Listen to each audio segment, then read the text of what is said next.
A federal judge denied the Department of Justice request to unseal the Epstein files. Are you still talking about Jeffrey Epstein? And this judge denied the request because he says the DOJ already has hundreds of thousands of files in their possession. Hundreds of thousands. But the judge in question, Richard Berman, is adamant about the fact that the Department of Justice already has enough files to release right now if they wanted to. In his own words, the government has 100,000 pages compared to the 70 or so pages they want him to release. I don't understand why it is quite literally easier to get files from a murder investigation than it is to get files on this guy. The judge also stated that the Trump administration failed to give sufficient notice to the victims for the files to be released. This implies that there was a notice the Trump administration could have given to the victims if they actually wanted the files out. This man has the Department of Justice as his legal counsel, a $30 billion budget, and not one of these 110,554 positions said, Mr. President. The judge might release those files if we give the victims enough notice for him to release them. I just personally don't believe that. And where's the transcript of the conversation between the Deputy Attorney General of the United States and this British woman who was serving time at a federal prison in Texas for a sex crime? U.S. tax dollars are actively housing this woman at a prison she's not even eligible to be in, and we can't even see the conversation? This woman sat on the Queen's throne in Buckingham Palace. Who are these people? I've met her numerous times over the years, especially since I lived in Palm Beach, and I guess they lived in Palm Beach. But I wish her well, whatever it is. Thank you very much. Thank you. Thank you.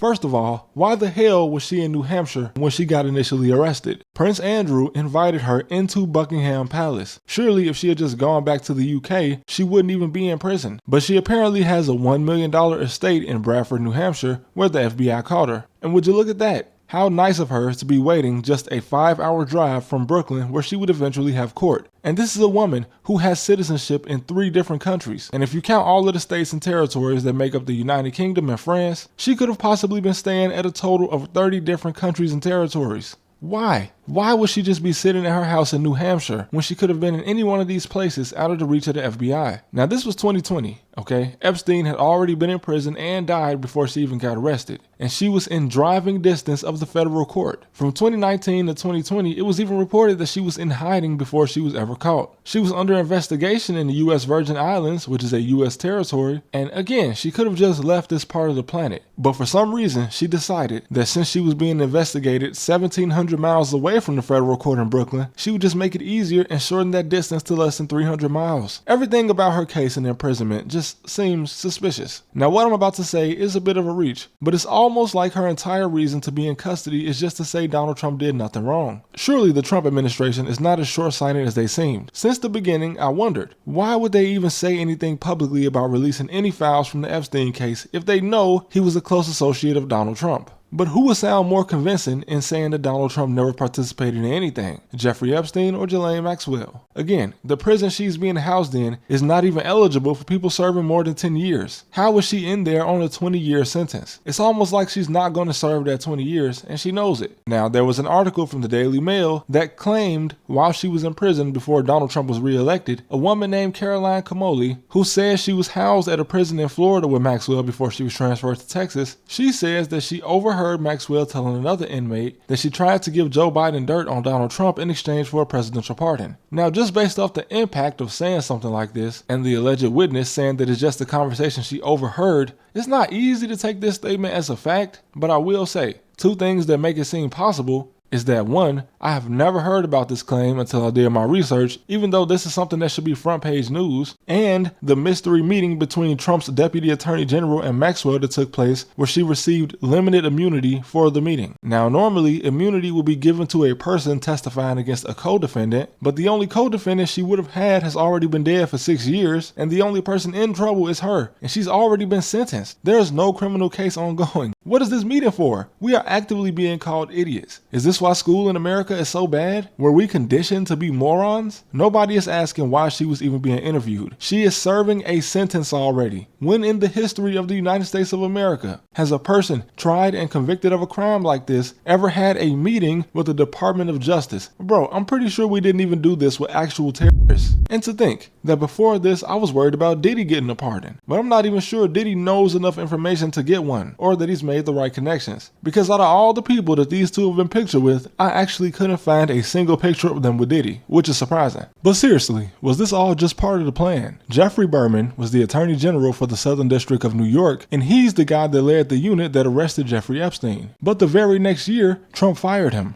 or forced him to resign. And it wasn't even a whole year. It was 11 months later, almost exactly, that Trump's Attorney General announced that Berman will be stepping down. And this is after Trump's attempt to fire him, but attempt most likely just means he was threatened, which resulted in him stepping down. And as soon as Donald Trump assumed office as the president, the FBI director in possession of all the files suddenly stepped down. And the man replacing him, Kash Patel, is a man whose girlfriend is nearly 20 years younger than him, possibly just as a distraction to the fact that she is a host on PragerU, which is a site that for some reason posts very misleading information, such as the claim that fossil fuel is the greenest energy, and that using fossil fuel leads to cleaner drinking water. I'm not even going to touch on that too much. You guys can look up the thousands of studies that say the exact opposite. And the CEO of PragerU is a straight up, no joke, 100% former Israeli intelligence agent that served in a unit whose only job was cyber warfare and counterintelligence. And this is not just because Israel has mandatory military service like Greece. She was not just some soldier. She was actually a member of Israeli intelligence. So we have the director of the FBI, whose much younger girlfriend works for a misinformation company that likely has ties to the same intelligence agency as Ghislaine Maxwell's father, and now Ghislaine Maxwell, who's already been sentenced, suddenly has a meeting with the Deputy Attorney General where she's given immunity, possibly to discuss information that the FBI will not release, despite the fact that a federal judge said they have 100,000 unreleased documents. I mean, I am literally not smart enough to make something like this up. This is actually all public information. But it's almost like the US and many other governments on the planet just count on people not reading. In their mind, people over 35 are too busy scrolling Facebook to pay attention, and the people under 35 are too busy scrolling TikTok. Remember the TikTok ban? Fake. You know, conspiracy theories probably wouldn't exist if politicians weren't liars. And I know I said my last video will be my last video covering this topic, but my goodness, every other week, the rabbit hole just gets deeper and deeper. It's almost like that if Donald Trump had won in 2020, Epstein probably wouldn't have even been arrested. Or if he was, he probably would have just gotten a sweetheart deal like he did in 2008, and he would have been free by now. Is it just me, or when he says, Are you still talking about Jeffrey Epstein? This guy's been talked about for years. doesn't he sound like a guy whose wife keeps bringing up his mistress that he got caught cheating with? He's been talked about for years, okay? And what is your follow-up to that? What are you talking about, bro? Why is almost every picture with Kash Patel's girlfriend featuring an American flag? Are they trying to convince us that she's American? All right, fine. She's American. That's fine. I am just speechless. And I will say that this is my last video, but who knows? Because how much deeper will the rabbit hole go? I was actually in the middle of working on a completely different video when this news dropped. So I had to stop everything I was doing and produce this video. But like I said before, these are not regular people. So we should not be surprised. Donald Trump is not the main focus of all of this. He's just the guy in charge of the country where these people got arrested. Nothing that he's done or is proven to do will explain the prominence of these two people. But that's all I got for today, man. I'll see you guys next time.